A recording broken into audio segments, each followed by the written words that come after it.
Welcome to AfroBiz.fm. This is Lori Elliott, your host and Chief Strategist with AfroBiz. Today we're going to take a look at what it's like with online retailing or online sales in the South Africa market.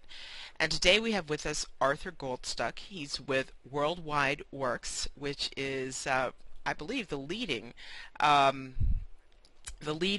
internet research firm in South Africa. Is that correct, Arthur? That's correct. Also covering areas like mobile technologies and the general impact of high-tech trends on business strategy.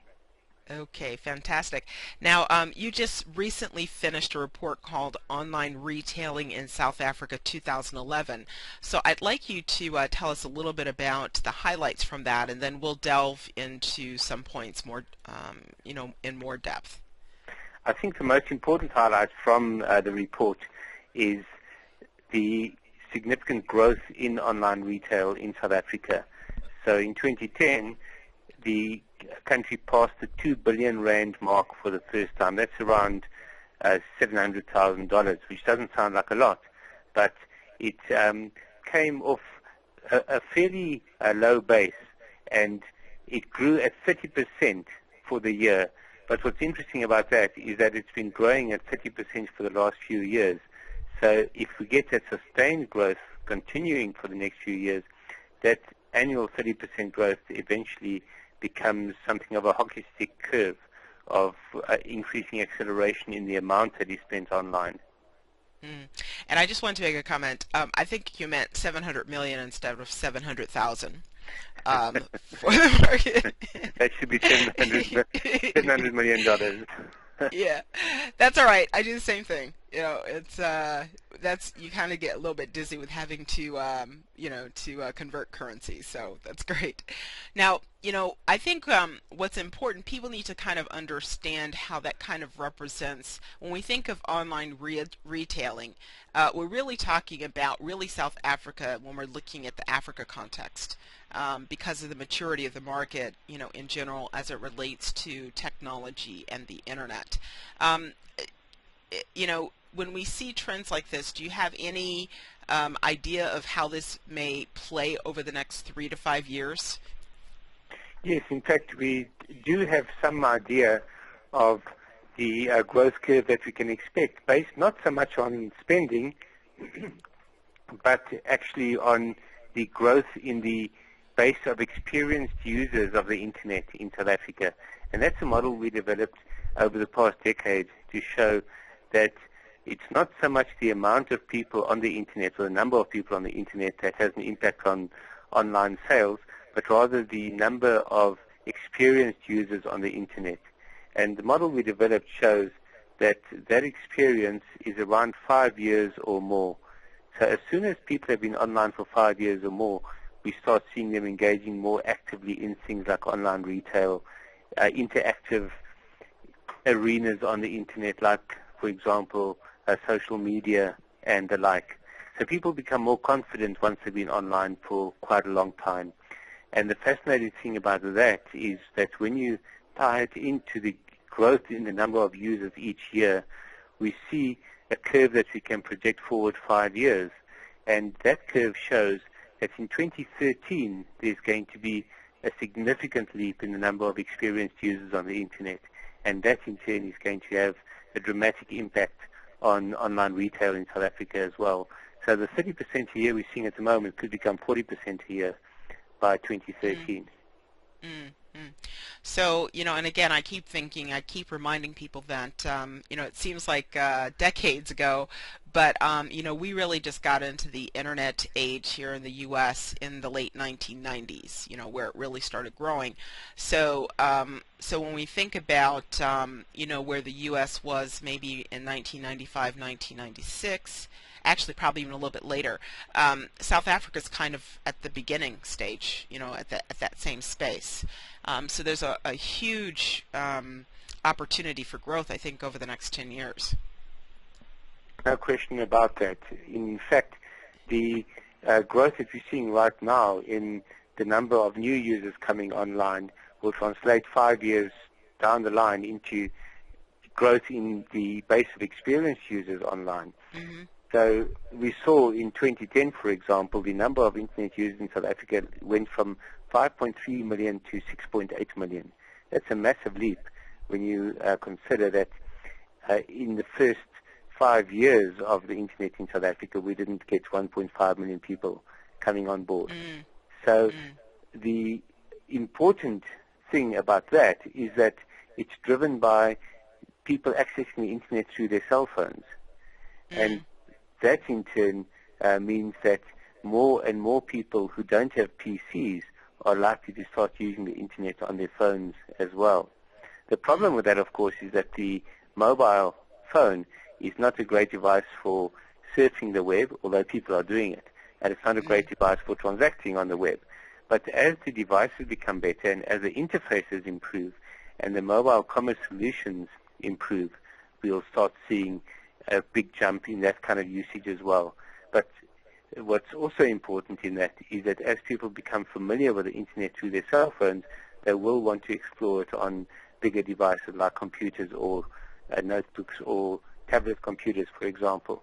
And that's where we can start seeing significant growth 5 years from now, as the 1.5 million people came on board now are experienced and confident users by 2015, and then each year after that, you'll see something like 1 to 2 million people who have been online for 5 years or more at that stage, in addition to the experienced users prior to that. So we can probably forecast a fairly healthy online retail environment in South Africa for the rest of this decade.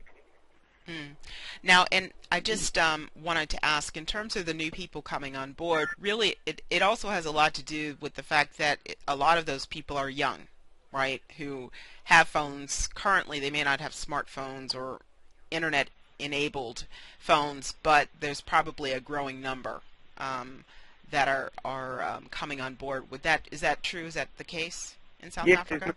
There's no question that the majority of those who are using their cell phones to browse the internet are younger users, and many of them are also coming onto the internet through the social networks and the apps that they're able to use on their phones, like the Twitter and Facebook apps. That draws them into the internet because of the linkages from there to online content. And of course, the dominant force in that is the youth market. But that also is an age curve that is flattening gradually. We can see in the social networks that the age curve flattens, and the same will happen in the use of mobile phones to access the internet. So at this stage, it is younger users, but the problem with that in terms of online retail is that they also tend to have less disposable income. But there is an interesting correlation there with the online retail research, and that is the finding that the younger demographics are more likely to be spending online. They'll spend less because they don't have the disposable income, but in fact they have a higher propensity to shop online. So as much as they have less disposable income, quite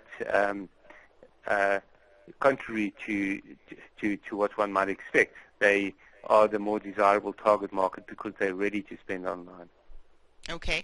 Now, and I'm not sure if your report gets into this, but when we talk about the online spaces that they're in, obviously you mentioned like Facebook or whatever, but would that also include the app marketplaces like Android or the iPhone? Would those be the traditional places they would probably shop first, or more often? I don't know if there's any way to tell or indicate that.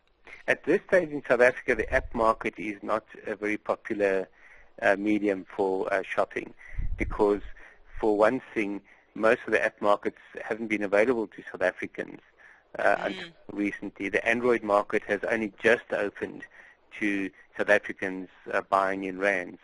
The Apple market, for example, is not open to South Africans except for very limited applications.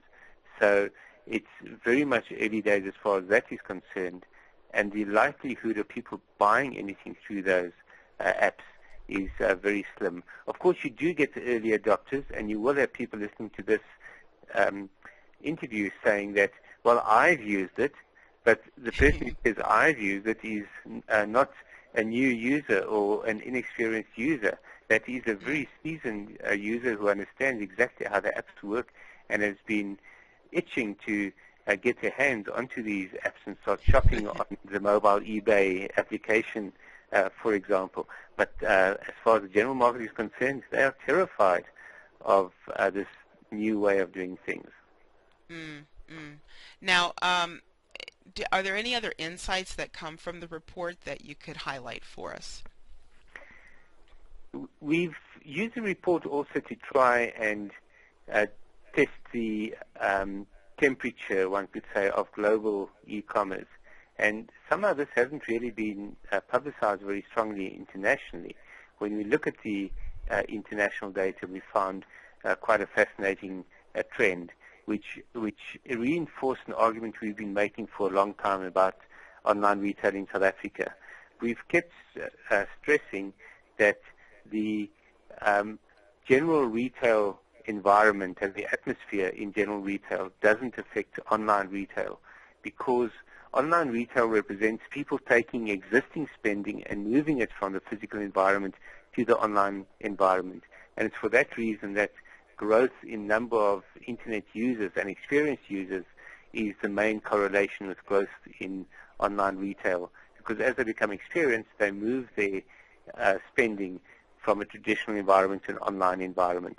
Now, the evidence for that for us was always going to be how online retail responded to the recession and internationally to the global financial crisis. Because if our argument were true, then you wouldn't see online retail dropping substantially internationally, and in South Africa you would see it continuing to rise at an unchecked pace.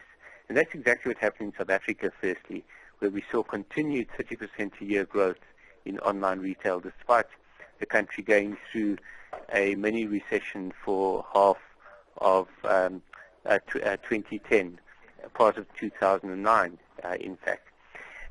In the international environment, looking at all regions from a regional perspective, not a single region saw a drop in retail e-commerce during the global financial crisis.